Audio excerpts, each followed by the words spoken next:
اللهم بارك على محمد وعلى آل محمد كما باركت على إبراهيم وعلى آل إبراهيم إنك حميد مجيد. شپاړس سوه اووه اویایم نمبر حدیث شریف دی. 1677 نمبر. وعن عروة بن عامر رضی اللہ تعالی عنہ قال، دا حدیث شریف زمونگا سردار سیدنا حضرت عروہ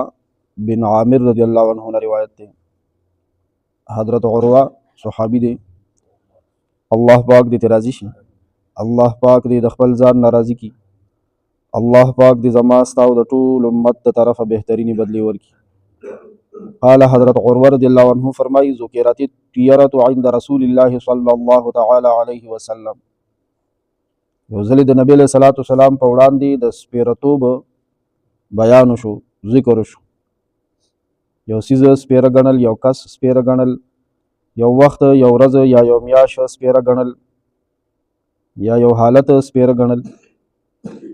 د دې ذکر شو. کی کنه داسې خلک وایي یاره الله نن سهار چې وتمه نو افلانی په مخ راووتم، افلانی مې ولیدو، به ټوله ورځ مې سپیره وه. عام طور باندې زموږ خلک داسې وایي. تر راځئ د دې خبرې تذکره د نبی علیہ السلام په وړاندې مې شوې وه چې هغوی څه فرمایلي.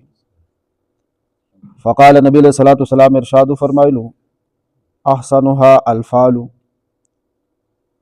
په دې کې د ټولو نه ښه څیز چې دی هغه نیکفالي ده. نیکفالي، د نیکفالۍ په هکله ما تاسو ته د حدیبیې واقعه ویلې ده که نه. سهل رضی الله عنه چې رالو نو نبی علیہ السلام نیکفالي ونیوه. نیکفالي دا چې دغه سړي سهل نومو او د سهل معنا سهولت او اسانتیا ده. نبی علیہ السلام فرمایل بس کار اوس آسان شو. دغه شان یو سړی بیمار دی، بیمار او د هغه غوږو ته چېرته آواز رالو د یو سړي نوم سالم. د سالم معنا دا صحتمند روغ رمټ انسان. او دی بیمار واورېده چې سالم او په دغه کور کې چېرته ماشوم نوم سالم، یا په لاره یو کس تېرېدو سالم نوم یو چا ورته غږ وکړو او ده وویل چې یاره زه د تندرسته نوم مې غوږ ته رالو د سالم د روغ، الله به ما هم د دې بیمارۍ نه روغ کړي. دې ته نیک فالي وایي. نو دا ښه کار دی. نبی علیہ السلام فرمایي ولا تردو مسلما، او نبی علیہ الصلوۃ والسلام فرمایل چې مسلمان دی دا بدفالي نه رامنې کوي د یو کار نه. څنګه سړی د کوڅې نه راووتو یو فلانې ولیدو یاره به د ده په مخ خو نه وځمه،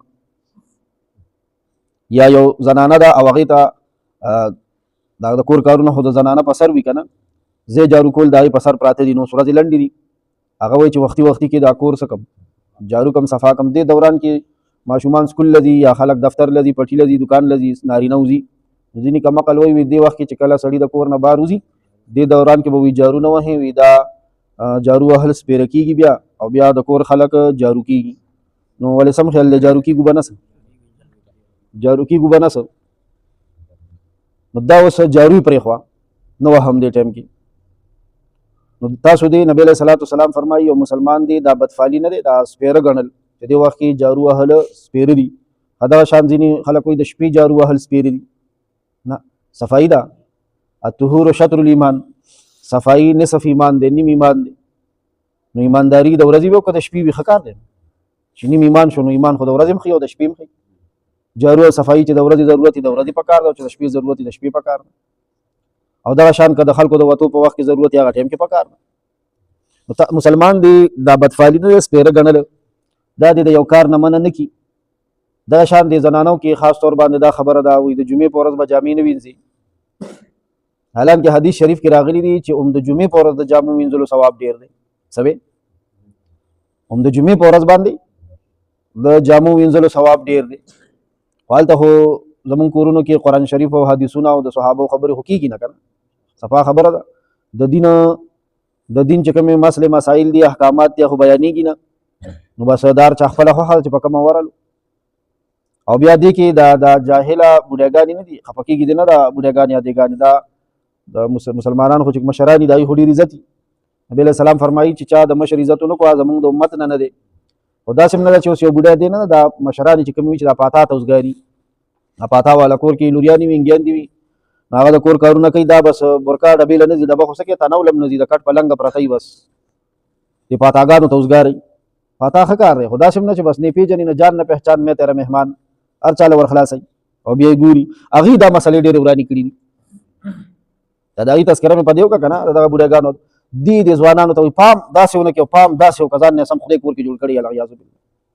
او دی یمنی چې مشرخه دا به درشتیو دی به ډېر سلیدلی کتلی او ریدلی می او خدا کا پالف نه پبی پی دا د دین مسائل شته نه او بیا داسې کار دی چې ځینې سړیم د دین اجر شي ځینې سړی نه په نامه سړی او هغه د دا خدای ورته دا مسله داسې ده دا خو ارم جمعه تجره کې نه ناسه یو خاصه بس نو چې ورته درنه سره براوړي به دا سړی اوس دې دومره نه دی پوه چې سره خو ګناه په مړي باندې دا څه ډېرې خبرې نو دا ویره دا اوس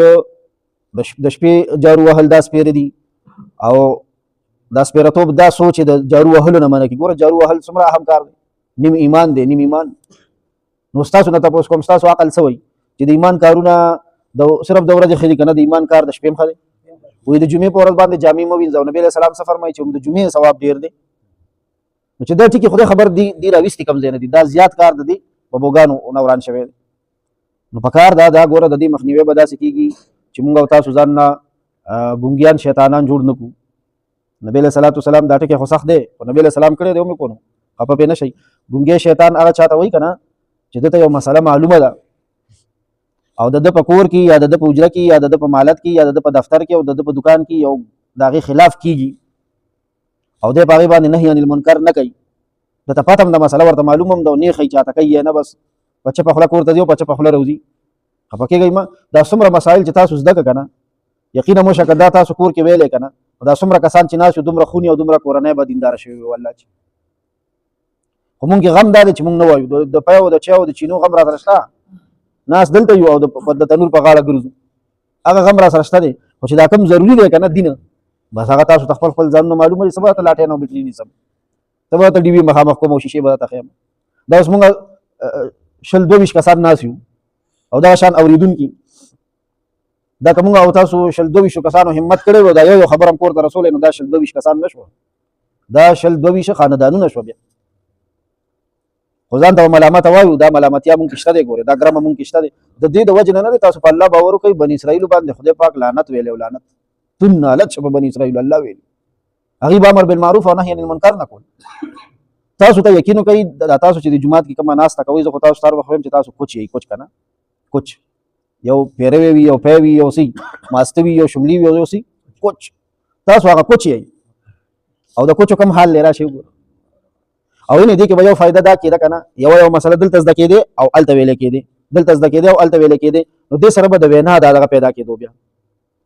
د وینا اوس مونږ یقین وکړه د دین یو خبره هم نشو کولی که چېرته کې د ایران توران خبرې وي په ګاډي کې یا په دفتر کې یا په حجره کې که نه والله که رانه څوک نمبر ویلي او که د دین خبره راله د دین خبره چې زه صاحب خیر د خبرې خو د ډېرې وکړې لږ د اودس فرض هم بیان کړه چې د اودس څو فرض دی او کم کم دي نو رښتیا ووایه زړه خوله مې بیا نیولې که نه نو بس بیا خو د دنیا خبرې مه کوه که نه بس تربوزه کوه بیا ناست اوسه نن هغې له تکړه یم او د دین خبرو کې بیا پیل یم دا یاد وساتئ ګورئ د دین نقشه مونږ له دغه زنانه څه کوي خرابوي ګورئ د دین نقشه نه دی مخ وله ورانوي نو ته به ژوندی او ستا په وړاندې به د دین مخ په تبرګو وهلی کېږي ورانېږي به دا به ته برداشت کړلی شي د دین نقشه خرابوي نو په دې غیرت وکړئ په دین غیرت وکړئ ګورئ ګوره نبي علیه السلام څه وفرمایل تاسو د سپېرتوب مسلمان د سپېرتوب د یو کار نه مننه نه کي څه مطلب چې یاره جي دې ټایم کې خو جارو وهل سپېره دي بس جارو یې پرېښوه نه مه منع کېږه وي جارو وهه یاره د جمعې په ورځ باندې خو جامې وینځل سپېرې نه دا سپېره دا کنسپټ او دا سوچ دی او دا عقیده او اعتقاد او نظریه دی تا د جارو وهلو نه او د جامو وینځلو نه او نور کم کارونه دي خدای خبر د هغې نه د تا مننه نه کي ښه په کلار فاذا رأى احدكم ما يكره که تاسو کې یو کس ته څه وویني داسې څیز چې هغه د ده ناپسندیدی چېره والله دا فلانې خو ډېر نظرباز دی او د ده ډېر څه لګي خدای د خیر کې خو هم د ده په سترګو راووتو نو کله خو داسې هم وایه که نه چې والله نن خو د مور په سترګو راوتی یم لومبنی نظر مې په چا لګېدلی په مور یا نن لومبنی نظر خو مې په پلار لګېدلی دی والله نن خو مې د استاذ په سترګو راووتم که خیري ورځ به مې ښایي داسې خو وایه که نه بیا داسې هم نه وي هغسې هم لګیا تاسو کې چې کله یو کس ناپسندیده حالت ګوري والله د فلاني په سترګو راووتم اوس به څه کېږي نو هېڅ پروا مه کوه هېڅ پروا مه کوه فلیقل نبي علیه السلام مونږ ته یو دعا وښوله وایي داسې دعا وایه اللهم لا یأتي بالحسنات الا انت ولا يدفع السیئات الا انت ولا حول ولا قوة الا بک دا دی ویل کنه د هر ضرری او شریر لاس دې اوس خلاص تا ته نقصان نشي در رسوله. اللهم اے الله لا یاتی بالحسنات الا انت، خوبه او خیګړي نشي رسوله هیڅ څوک سوا ستانه. او دا څه ده کنه د الله نه سوا څوک چاته خیر رسول شي. ولا يدفع السيئات الا انت، او برایانی او تکلیفونه نه لري کوي هیڅ څوک سوا دستانه.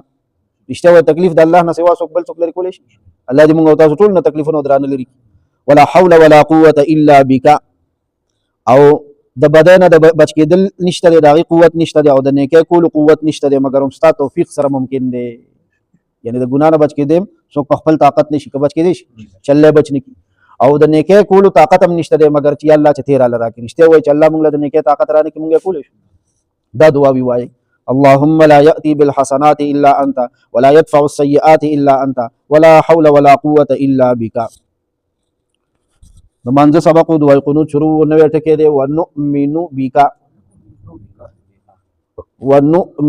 بک او دا ستاسو د جماعتونو کې چې دا کوم قاریان صاحبان دي او د ماشومان ته سبقونه ښایي هغې سره داسې وخت کې کښېنئ وایي دا مونږ ته لږ ټیک کا هغې معروف او مجهول برابرۍ درته بیا او خپل سبق ته هم لږ ورسره پام کوو چې تر اوسه مې څنګه ویلو، او د استاد او د قاري خولې ته هم ګورئ غوږ ورته ونیسئ چې دا څنګه وایي ونؤمن بک، او خاص هم پتا باندې یقین او ایمان لرو مونږه، او هم پتا باندې ایمان لرو مونږه. ونؤمن بک، او پتا ایمان او یقین لرو مونږه. څه معنی ده؟ ډېره دا چې راته ټول اورولې خبر نه وګي بیا به ورته وي دومره مونږ نه کښېنو خو شرمېږو دین کې شرم. ونؤمن بک، او یو ګنټه به لګي ونؤمن بک، او پتا باندې ایمان او یقین لرو مونږه. یا ارحم الراحمین یا ذا الجلال والاکرام یا ذا الجلال والاکرام. اللهم انک عفو کریم تحب العفو صلی الله علیه. نه بس اورو نه ها کې نه اورو نه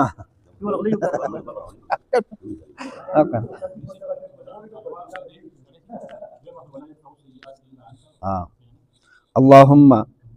لا يأتي بالحسنات الا انت. خني